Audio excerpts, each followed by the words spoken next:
Que a graça e a paz do Senhor Jesus esteja com todos vocês. Você já ouviu pessoas dizendo assim: ah, Jesus só andava com ladrão e com prostitutas e com as pessoas marginalizadas da sociedade? Essa verdade, ou essa declaração, melhor, ela é parcialmente verdadeira, ok? Porque, sim, Cristo dava atenção a todas as pessoas, ele apresentava a salvação a todas as pessoas, mas ele nunca fazia isso para dizer que o que elas estavam fazendo era simplesmente normal e tá tudo certo, né? Eu queria que você pensasse só um pouquinho quando Deus perdoa a mulher adúltera e ela não é apedrejada. Cristo faz isso porque ele era a favor do adultério? Muitas pessoas dão a impressão que o que nós podemos extrair dessa história é isso. Ah, ele falou assim, quem não tiver pecado, atire a primeira pedra. Então, todo mundo tem pecado, tá tudo bem, tá tudo certo, e todo mundo vai ficar nessa mesmo, e vamos habitar no reino de Deus com a nossa vida cheia dos nossos defeitos, ou com alguns deles mesmo, que seja. Esse é um erro muito grande. Toda a história, quando Cristo perdoa o pecador, ele é sempre o vitorioso na história. Ele é que é o Pai de misericórdia. É ele que é o herói da história. Não é o pecador. O mesmo nós podemos falar da parábola do filho pródigo. Quem que é o herói na parábola do filho pródigo? Não é o pai, que teve a ousadia, eu diria até, de perdoar? Muitos apresentam a parábola do filho pródigo como se ele fosse o herói. Olha, ele foi, pintou e bordou, mas depois ele voltou para casa. Mas ele não fez favor algum de voltar para casa. Ele recebeu o favor do pai dele. Ele tinha consciência disso, de que ele errou. O próprio irmão dele não entendeu. Quando o pai deu uma festa, porque o filho se arrependeu e voltou para casa, o irmão do filho pródigo diz assim, mas eu sempre estive aqui, te servi. Ele não entendeu também. Ele achou que o pai estava premiando o pecado. E não. O filho não entendeu que o herói ali era o próprio pai, né? Então, muitas vezes nós fazemos isso com histórias bíblicas, né? E falamos assim, Deus não faz acepção de pessoas. É verdade, está na Bíblia, mas o que significa isso? Qual é o contexto de uma declaração assim? Isso quer dizer assim, Deus não faz acepção de pessoas para a salvação. Aqueles que quiserem ser salvos podem ir até ele, serem perdoados, serem purificados e finalmente serem salvos. Existe um processo. Isso não quer dizer, Deus não faz acepção de pessoas, você pode ficar do jeito que você quiser, que não vai fazer diferença. Há muitas igrejas destruindo pessoas com essa teoria. Venha para Deus do jeito que você quiser, ele te aceita. E para por aí. A primeira parte da frase é verdade. Venha como você estiver, tenha feito você o que você fez, não importa. Venha a Cristo, ele te perdoa, ok? Ele te purifica, ele te transforma. Não quer dizer assim, você vai até Cristo e ele te aceita e você pode continuar do jeito que você sempre foi. Não precisa mudar.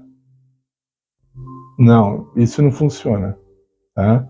Isso não dá certo. Isso até na lei dos homens fica bem claro que se a pessoa não for transformada, isso não dá certo. E nós temos o grande exemplo do próprio inimigo de Deus. Satanás, criado por Deus, habitava na luz de Deus, começou a contrariar as leis de Deus, começou a desobediência, começou a provocar uma divisão entre os anjos. Houve lá um diálogo com eles, ninguém sabe detalhes, que a Bíblia não relata. Aí chegou uma hora e Deus falou, aqui você não fica mais. Mas eu sou... Satanás poderia falar, mas eu também sou um anjo como qualquer outro, você tem que aceitar. Não. Se não quer ficar sob as regras de Deus, não vai estar, porque não vai fazer uma destruição. Veja, a nova vida em Cristo, a vida eterna, melhor dizendo, ela vai ser maravilhosa porque ali só estarão pessoas que concordam com a maneira de Deus pensar. Não vai estar todo mundo, senão seria uma... Gente, seria muito fácil de entender, né? Seria uma repetição da nossa história. Se Deus levar tudo que tem de podre aqui para o reino dele, então o reino vai continuar sendo podre. Não é claro isso? Não é óbvio? Imagina você vai ao mecânico, você está com uma peça lá toda apodrecida, quebrou, não dá mais jeito. Aí o mecânico fala assim, não, você permanece com essa peça aí, vai, continua. Aí você fala, não, eu vim aqui para trocar a peça. Era uma peça nova, né? Uma peça que produz, etc. É claro, né? Mas é claro. Isso dá até prisão, né? Você enganar o seu cliente, oferecendo para ele algo quebrado, podre, seja lá o que for. Então Deus tem teste de qualidade. Vou repetir, Deus aceita a pessoa de qualquer forma, mas ela tem que passar por um processo de transformação. Porque Deus, ele não é Jesus, melhor, como nosso Salvador, ele não vem aqui para sancionar o pecado, né? Ele não veio aqui para falar, não, o pecado não tem problema, perto da minha graça, o pecado é tão pequeno que você pode ficar pecando e fazendo o que você quiser. E outra coisa que eu sempre gosto de dizer, a questão do pecado não é uma questão religiosa. Depende da igreja se é pecado, depende da igreja se não é pecado. Não, isso é um discurso muito baixo, muito superficial de se discutir. Deus tem suas leis, Deus tem a sua maneira de pensar, tudo isso está explícito na Bíblia, porque Deus é um Deus de luz, Deus não é um Deus de trevas, ele mostra claramente como é a vontade dele, e aqueles que conseguirem se adaptar a essa vontade, aqueles que receberem essa vontade dentro do seu coração, esses já estão salvos, porque eles estão curados, né? Agora, se a pessoa pensa que Deus veio salvar o pecado, ao invés de veio salvar o pecador, ela vai se perder.